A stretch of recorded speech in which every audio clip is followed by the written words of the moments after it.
आज मैं important topic के बारे में डिस्कस करने जा रही हूँ जिसका नाम है पेरिफेरल न्यूरोपैथी।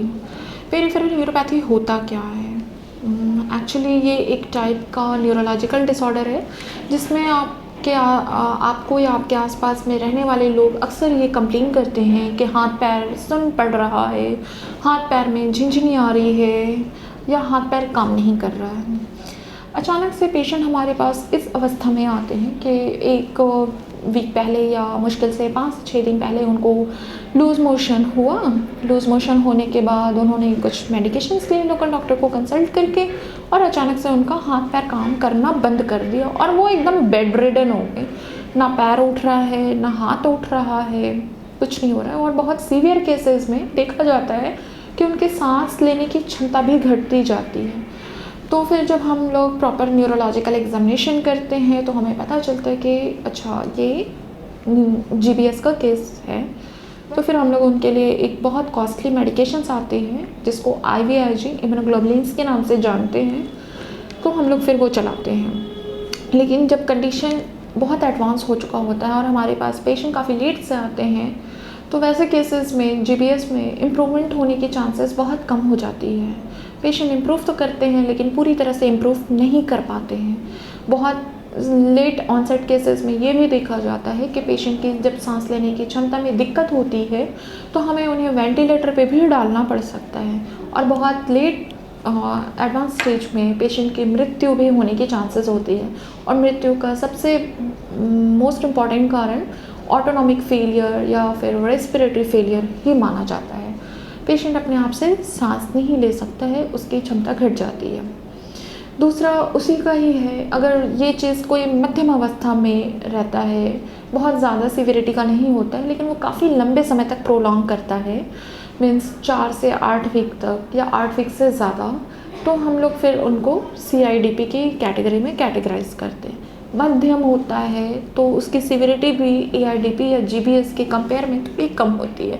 तो वैसे केसेस में फिर हम लोग स्टेरॉयड मेडिकेशंस जो कि IVIG के मुकाबले में थोड़ा कम कॉस्टली, काफ़ी कम कॉस्टली होता है, तो हम लोग उस पर पेशेंट को लंबे समय तक रखते हैं।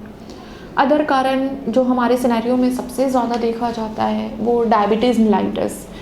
उस कंडीशन में भी पेशेंट हमारे पास में आता है कि हमारे पैर में जलन हो रहा है, झिंझनी पड़ रही है या सुन्न पड़ गया है। तो वैसे केसेस में भी हम लोग उनके न्यूरोलॉजिकल एग्जामिनेशन करते हैं, पेशेंट का नर्व कंडक्शन स्टडीज़ करवाया जाता है और अकॉर्डिंगली उनका ट्रीटमेंट। तो डायबिटीज़ के केस में ऐसा देखा गया है कि अगर कोई पेशेंट का ब्लड शुगर प्रोफाइल कंट्रोल में रहता है तो ये सारे सिम्टम्स होने के चांसेस थोड़े कम हो जाते हैं। उसी तरह से हमारे यहाँ लेड ऑनसेट, एक लेड जो हमारे यहाँ कॉमन पदार्थ बैटरी वगैरह में यूज़ किया जाता है, उससे भी बहुत सारे लोगों को पेरिफेरल न्यूरोपैथी होने के चांसेस होते हैं। फिर उसी तरह से बहुत सारे मिनरल्स हैं जिनकी टॉक्सिसिटी से भी पेरिफेरल न्यूरोपैथी होते हैं, उसमें अल्कोहल भी आता है। एक और बीमारी है जो अभी तो उतनी कॉमन नहीं है बट आज से 5-10 साल पहले बहुत कॉमन हुआ करता था, जिसे लेप्रेसी के नाम से जानते हैं। लेप्रेसी में भी हाथ की जो नस होती है जिसे अल्लर नर्व कहा जाता है, या पैर की एक नस होती है जिसे कॉमन पेरोनियल नर्व कहा जाता है, वो काफ़ी थिकेंड हो जाती है, मोटी हो जाती है। तो उस कंडीशन में भी देखा जाता है कि पेशेंट का उस एरिया, जिस एरिया के वो नस थिकेंड हो जाती है, उस एरिया में उन्हें सूनापन आ जाता है। इसीलिए उनके टेस्ट, जब हम लोग न्यूरोलॉजिकल टेस्ट करते हैं तो आसपास के एरिया में उन्हें कोई सेंसेस नहीं रहता है। फिर उनके भी वही है कि हम लेप्रेसी का ट्रीटमेंट स्टार्ट करें जितनी जल्दी संभव हो सके उतनी जल्दी, तो उसमें फिर धीरे धीरे सेंसेस आने स्टार्ट हो सकते हैं। तो अगर आपको ऐसा कभी फील हो रहा है कि आपके हाथ पैर में झंझनाहट हो रही है, सुन्न पड़ रहा है, या बहुत ज़्यादा कमज़ोरी आ रही है, या फिर आपके ब्लैडर डायबिटीज़ हैं और ब्लैडर आपका कंट्रोल नहीं रह पा रहा है, और या फिर आपको कुछ ऐसा दिक्कत हो रहा है, तो फिर आप काइंडली आपके नियरेस्ट में जो भी फिजिशियन है या जो भी न्यूरोलॉजिस्ट हैं आप उन्हें कांटेक्ट करें ताकि सही समय पे आपका सही जांच हो सके और उसके साथ ही आपका सही इलाज भी हो सके। और जितनी जल्दी आपका इलाज होगा उतनी ही जल्दी आपकी ठीक होने की संभावना भी बढ़ती चली जाएगी। तो stay healthy, stay safe. Thank you.